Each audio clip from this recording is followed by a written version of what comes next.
Olá, espero que você esteja bem, você e sua família. Nós estamos aqui para fazer mais uma reflexão nessa série de reflexões aí, nesse período de quarentena, no livro de Salmos, um dos maiores ou o maior livro que a Bíblia tem, e é um livro riquíssimo, uma fonte de consolo, de esperança e de conhecimento de Deus. E hoje nós estaremos refletindo no Salmos de número 2. Então, você pode acompanhar na sua Bíblia aí, eu estarei fazendo a leitura, em breve em seguida nós faremos a reflexão. Diz assim o Salmo de número 2. Porque se enfurece as nações e os povos imaginam coisas vãs. Os reis da terra se levantam e as autoridades conspiram contra o Senhor e contra o seu ungido, dizendo: vamos romper os seus laços e sacudir de nós as suas algemas. Aquele que habita nos céus dá risada. O Senhor zomba deles, na sua ira, a seu tempo lhes falará, e no seu furor os deixará apavorados, dizendo: eu constituí o meu rei sobre o meu santo monte Sião. O rei diz: proclamarei o decreto do Senhor. Ele me disse: você é meu filho, hoje eu gerei você. Peça e eu lhe darei as nações por herança, e as extremidades da terra por sua possessão. Com uma vara de ferro você as quebrará e as despedaçará com um vaso de oleiro. Agora, pois, ó reis, sejam prudentes, deixem-se advertir, juízes da terra. Sirvam o Senhor com temor e alegrem-se nele com tremor. Beijem o filho para que não se irrite e não pereçam no caminho, porque em breve se acenderá a sua ira. Bem-aventurados todos os que nele se refugiam. Esse salmo também é chamado de salmo messiânico. Na leitura dele dá para perceber que o que está sendo tratado aqui aponta para Jesus Cristo. Embora tenha sido escrito por Davi, provavelmente, esse salmo fala de Jesus Cristo, fala da unção que Deus deu a Jesus para que ele reine sobre os céus e reine sobre a terra. O salmista ele começa mostrando que as nações estão decididas a não se submeterem ao ungido do Senhor.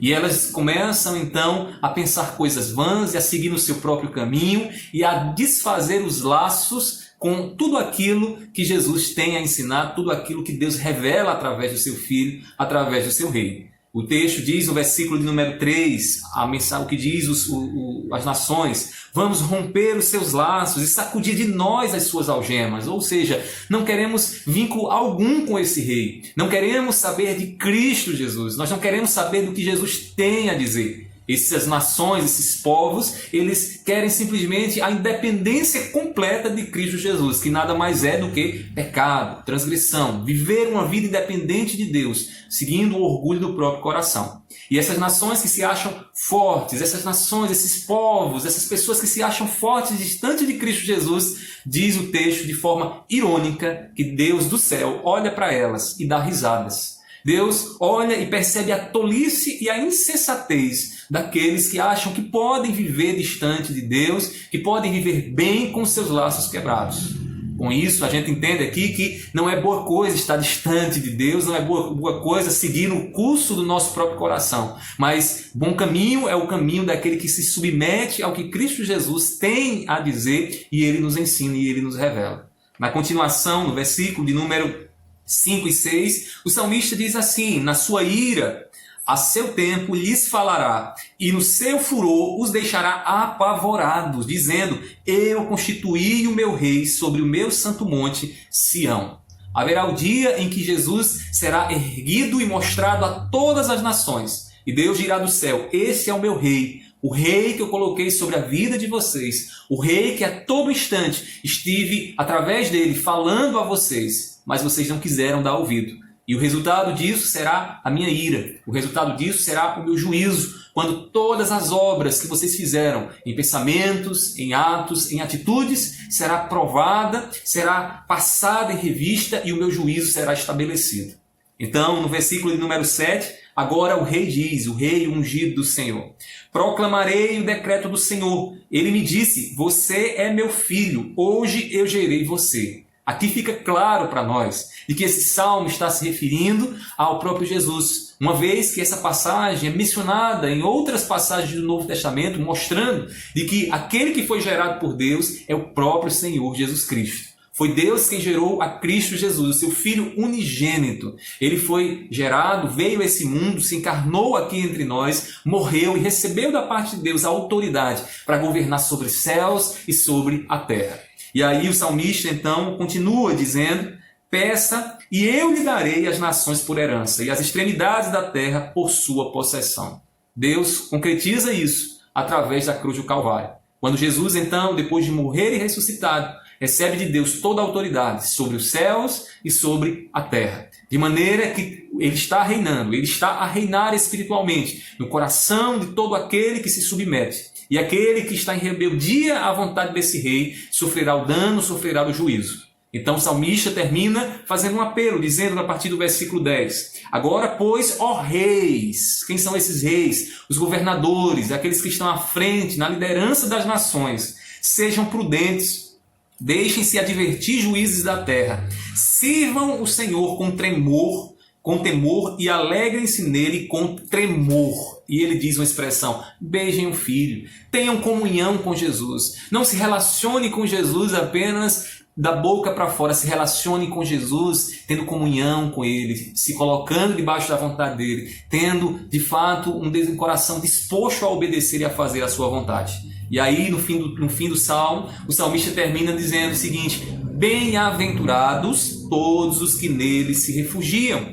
Bem-aventurados são todos aqueles que, pela fé em Cristo Jesus, estão refugiados em Jesus. São aqueles que já não têm justiça própria, são aqueles que já se esvaziaram, que a sua vida e o seu propósito, as suas prioridades não é fazer a sua vontade, mas fazer a vontade do seu rei. O texto diz que são bem-aventurados. Em outras palavras e de forma resumida aqui, o que Deus está dizendo é: eu estou a revelar o meu ungido e o meu rei, para que vocês se submetam a esse ungido e vocês possam ser felizes, e vocês possam ser bem-aventurados, abençoados debaixo da vontade dele. Portanto, que nós possamos, à luz desse texto, refletir seriamente sobre o rei que tem reinado sobre a nossa vida.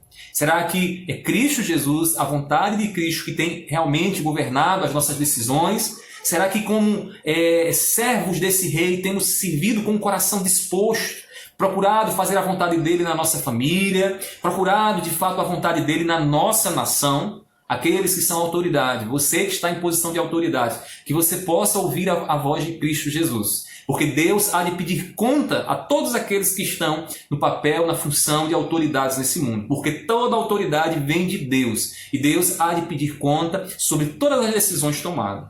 Que Deus, à luz do que foi dito aqui, explicado nesse texto, possa ter encontrado lugar no seu coração. Que a voz dele possa ir ao encontro da sua vida e lhe fazer entender que eu e você somos servos. Estamos debaixo da vontade de Cristo Jesus. E não há outro lugar que possa nos tornar tão abençoados como debaixo das asas e dos cuidados do nosso Deus, em Cristo Jesus. Que Deus abençoe a você, que você tenha um dia abençoado, você e sua família, e que essas palavras elas possam de fato crescer no seu coração, germinar e frutificar para a glória do nosso Deus. Então, um forte abraço e até a próxima reflexão. Tchau, tchau!